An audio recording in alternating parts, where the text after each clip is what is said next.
Wow! Wow. Oh, are you serious? More on this later. Please. I'm dead serious. There's a lot of money Pittsburgh's on been the dying line, to Nick. lose. Come on, be serious. They've been begging to lose. Pittsburgh's been asking to Oh, my lose goodness. week after week. Washington by 3. That's the pick. Look, You Jenna, gonna give I have yours the or just Steelers by co-sign? 7. I have the Steelers by 7. This was an amazing prediction by me in the preseason, okay? So we're on track right now. We stay on track this week, Wilds. Steelers by 7. We get it done. Super Bowl pick. Okay, I'm in a real bind here. I'm in a real bind because the prognosticator of prognosticators, the seer of seers, out of all your choices to look into the future and pick games, there's one guy you should be listening to. The second guy is Nick Wright. So if that guy's not available, the second guy is Nick Wright. You can listen to Nick Wright. This is their 3rd game. In 12 days, I'm going to agree with Nick. Washington by 3. Also, looks like the committee is going to move the Washington team up a notch. Thank you, my friend. Stop. I'm glad. Oh, that's what it's for. That's what it's about. I forgot. Not the glasses, but Well, you know what I mean. Whatever the committee does, make sure you download the Fox Super 6 app. Predict the outcome of 6 games before kickoff on Sunday, and you could be the winner of $100,000. For much more information, you can always head to the Fox Sports app. All right. Well, once you get those Super 6 picks in, I got an idea. Why don't you head over to the Fox Bet Sportsbook app? They got Taysom Hill and the Saints 2.5-point favorites in Atlanta. Saints have won back-to-back games with Taysom in for Drew Brees. Good enough to hang on to the top spot in the NFC. Nick, I like the Saints here, but should they be on upset alert? Yeah, absolutely. And that's a shame because their defense the last 5 weeks is 1st or 2nd in everything. And as Cam Jordan came on this show in the summer and told us there's nobody he likes playing more than the Falcons. True. Did you know Cam Jordan has more sacks on Matt Ryan than any player has on any quarterback in NFL history?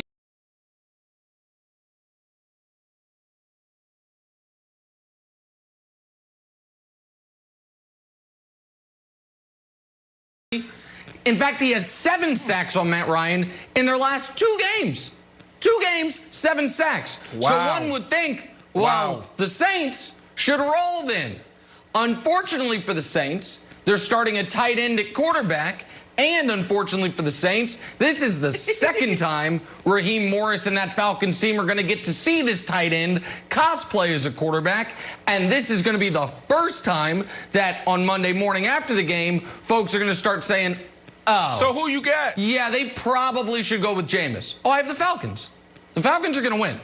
Falcons are going to win. There's a reason that the line is only 2.5 points. It's almost like our friends in Vegas are begging you, daring you to pick the Saints. Take the Saints. They're 9-2. They're laying less than a field goal. How could you not bet it? Well, because they've got an H-back at quarterback, and that ain't great. And so, yeah, I think the Saints lose this weekend, Brandon, and I think the Saints start having this discussion. If Drew Brees is not back in a couple weeks when we are taking on the Chiefs. Don't start this Jameis stuff.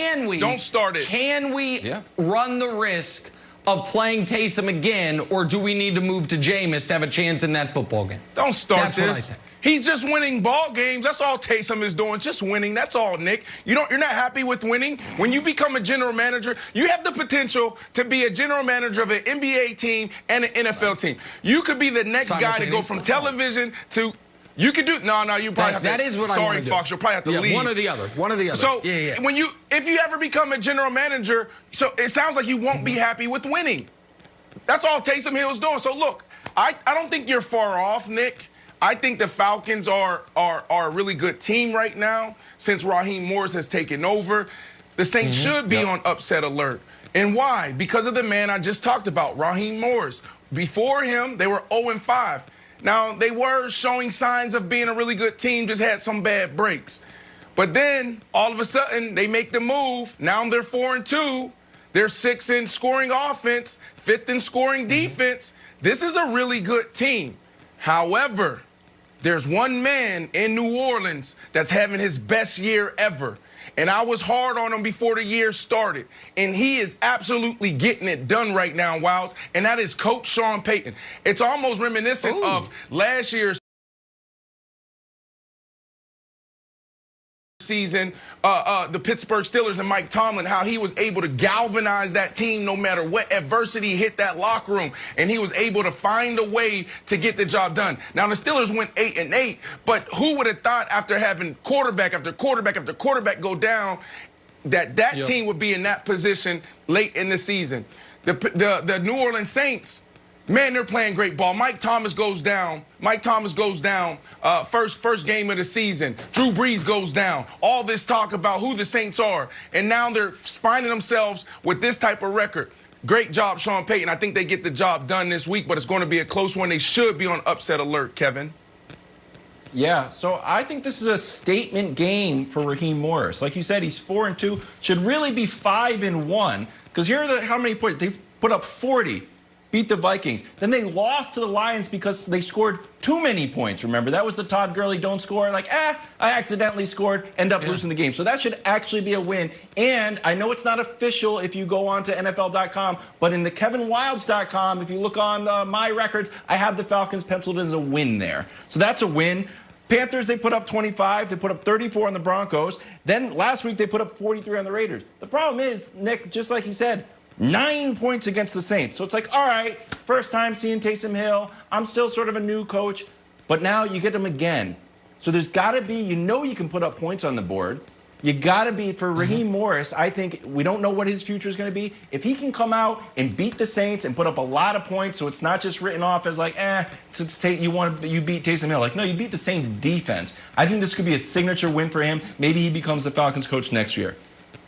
So I agree with the second part. It could be a signature win, and I do think he absolutely could be the coach next year, and I think Raheem Morris deserves a second shot at being an NFL head coach. I don't think they do it by outscoring them. I think they do it by shutting down the Saints' offense. Because a few things have happened. Well, yes, of course, they would have to outscore them. But, I mean, they don't beat them in a shootout. They beat them in a low-scoring defensive affair. And because a few things have happened since Taysom Hill took over. One is Taysom Hill takes an absurd amount of sacks. He averages 1 sack for every 6.5 pass attempts. Think about that. 1 sack for basically every 6 times he throws the football. That is unsustainable. The other thing that's happened, Brandon, when Drew Brees is out there, what are the 2 guys he's looking to? You taught us this. They're 2 numbers. It's 2 guys every time. Who are they? 41 and 13. 41 and 13. Right. Taysom Hill doesn't like 41 very much, or just can't see him, or is lost in the wash. Something's happened. Because since Taysom Hill's taken over, Alvin Kamara has been targeted 3 times total. I would have thought that if they were going to try to make the Taysom Hill experiment work, they would lean heavily on Kamara. That his targets would go up, that his touches would go up, that his rushes would go up. That hasn't happened. So I would have to imagine that has to be a huge part of the game plan this week. Okay, tell me. Let me tell you why. It's because of his approach to the quarterback position. When you have a traditional pocket quarterback, what are they going to do? They're going to go through their progressions. They're going to go through their offense. And a lot of times, 70% of the time, you're going to go to the check now because the defense does a great job of taking away the 41s and the 13s, right? Because Alvin Kamara, a lot of times he split out at wide receiver. So when you look at a guy like this, Tim Tebow, Colin Kaepernick, you can throw Taysom in there. These guys, they run the ball and then play action. When you play action, you're trying to take a shot down the field. So, of course, Alvin Kamara is not going to be targeted as much. Now, 3 is on the low side, but this is the situation right now. When your star quarterback goes down, you insert the backup quarterback. All your individual goals from the wide receiver position and catching the ball, that goes out the window. Now it's about how do we keep this thing together until our guy gets back healthy, and how do we win ball games? So Alvin Kamara just has to deal with maybe catching 1 or 2 balls a game. It's not going to be 6, 7 times anymore. That's just the reality right now. It's about stacking wins.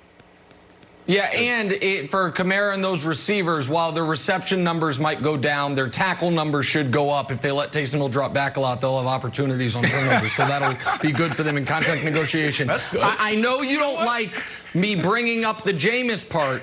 I just want to reiterate, in 2 weeks, the Saints play the Chiefs. The Saints, unlike the Browns, the Saints do have one singular goal: winning the Super Bowl, making the Super Bowl, and the clearest path there is the 1 seed. If they